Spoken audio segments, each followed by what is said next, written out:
Marshal Branu Julla jila Sudan Kibbaa waliin mari'atanii jiran.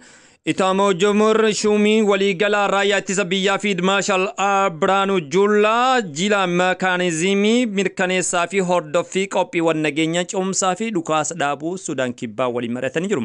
Miseensi jilichaa yeroo Sudan Kibbaa fi hojiilee geggeeffamaa jiran akkasumas hanqinnaalee jiran irratti ibsa taasisanii jiru. Field Marshal Branu Julla dhimmoota yeroo itti aanu hojjetaman irratti kallattii kennuun Itoophiyaa tasgabbii fi nageenya Sudan Kibbaaf deeggarsa taasisuu cimsitee akka itti fuftu himanii jiran. Ragaan ittisa biyyaa raayyaa irraa arganne ni mul'isa. Iccitiin haroo basqaa mul'ata hordofuun murannoo hin raafamnee fi tarkaanfii kaayoo qabu gaafata ministeera muummee FDR Dr. Abiy Ahmad gara marsaalee hawaasummaatiin guyyaarraa suuraalee mimmiidhagoo ergaa poost godhaniin booda ergaa gabaabduu kan dabarsanii jiran. Iccitiin haroo basqaa miidhagina keenyadha. Tokkummaa biyya keenyaa keessatti namuu qooda furachuu qabna.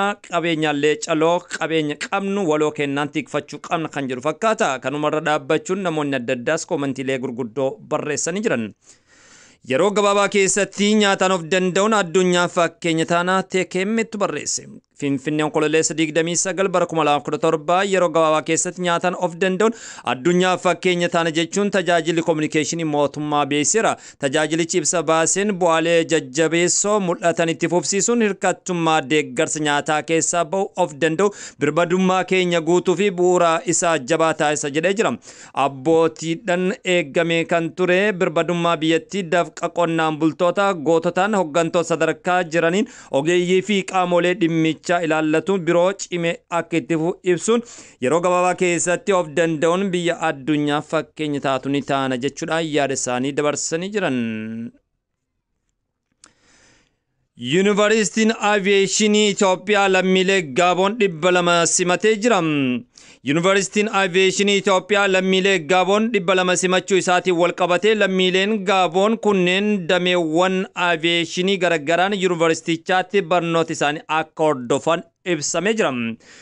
Sirna simannaa barattoota kanneen irratti Itoophiyaan ambaasaaddara Riippaabilikii Gaaboon Liilii Isteelee Nigdiinaa waliin itti gaafatamaa damee daldala garee daandii qilleensa Itoophiyaa obbo Lammaa Yaaddechaa fi hooggantoonni biroos irratti argamanii jiran.